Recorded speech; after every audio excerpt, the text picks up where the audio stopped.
అది ఎక్కడున్నదో చూడాలా. అది కాకుండా ఇదే నవ్వొస్తే నవ్వకూడదు. ఇలాంటి వార్తలు చూసేటప్పుడు గుండె ధైర్యం చేసుకోవాలా.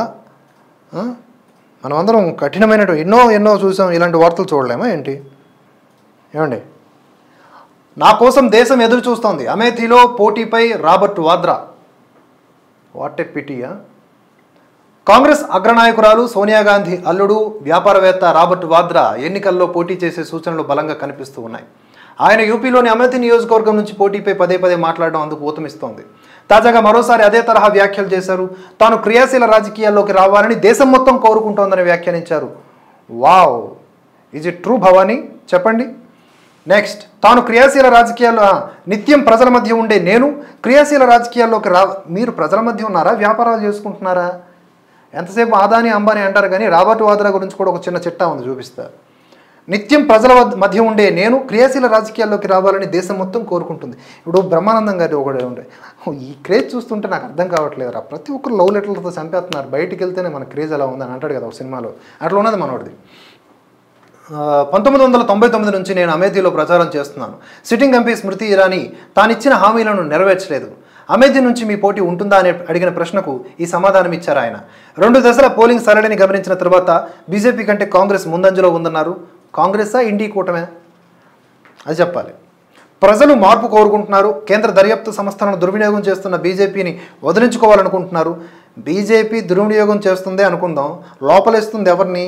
మీలాంటి వాళ్ళని కదా, ప్రజల్ని కాదు కదా. సో ప్రజలు అలా అనుకుంటున్నారని మీరు అనుకుంటడం వల్ల వస్తున్నటువంటి సమస్య ఇది. 7th stage of halogenation. Next, ప్రజలు మార్పు కోరుకుంటున్నారు. ఓకే, అదంతా గతంలో కూడా అయాథీతోనే ఉండాలని భావిస్తున్న ఆ నియోజకవర్గ ప్రజలు కూడా గాంధీ నెహ్రూ కుటుంబ సభ్యులే కావాలని కోరుకుంటున్నారు. అమేథీ నియోజకవర్గానికి సుదీర్ఘకాలం పాటు రాహుల్ గాంధీ ప్రాతినిధ్యం వహించిన విషయం తెలిసిందే. అయితే 2019లో జరిగినటువంటి లోక్సభ ఎన్నికల్లో బీజేపీ అభ్యర్థి స్మృతి ఇరానీపై ఓటమి పాలయ్యారు. అయితే రాహుల్ అక్కడ పోటీ చేస్తారా లేదా అనే దానిపై స్పష్టత రావాల్సి ఉంది. ఇప్పటికే స్మృతి ఇరానీ అభ్యర్థిత్వాన్ని బీజేపీ ఖరారు చేసింది. కాంగ్రెస్ ఇంకా అభ్యర్థి ఖరారు చేయలేదు. ఖర్గే గారికి అడిగితే ఒక మీటింగ్లో దానికి ఇంకా టైం ఉంది, ఎందుకు కంగారు పడతారు, ప్రకటిస్తాం, ఆగండి 2 రోజులు అన్నాడు అనమాట ఆయన. ఇదంతా కాదు కానీ రాబర్ట్ వాద్రా గురించి ఒక చిన్న పాయింట్ మీకు చెప్తాను చూడండి. రాబర్ట్ వాద్రా ఆయన గురించి ఆయన బ్యాక్గ్రౌండ్ చిన్న చెకప్ చేస్తే మనకు వచ్చింది.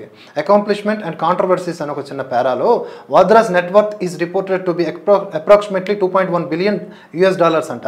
అంటే 17,250 కోట్లు ఆయన net worth.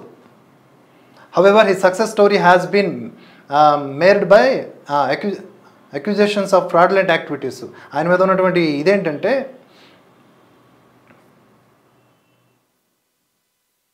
Robert Vadra has been involved in various controversies including the Bikaner land scam and the DLF land grab case. ఇవన్నీ ఉన్నాయి కాబట్టి వీళ్ళు పిఎంఎల్ఏ ఇలాంటి దర్యాప్తు సంస్థలు ఈ దేశంలో ఉండకూడదని కోరుకుంటారు.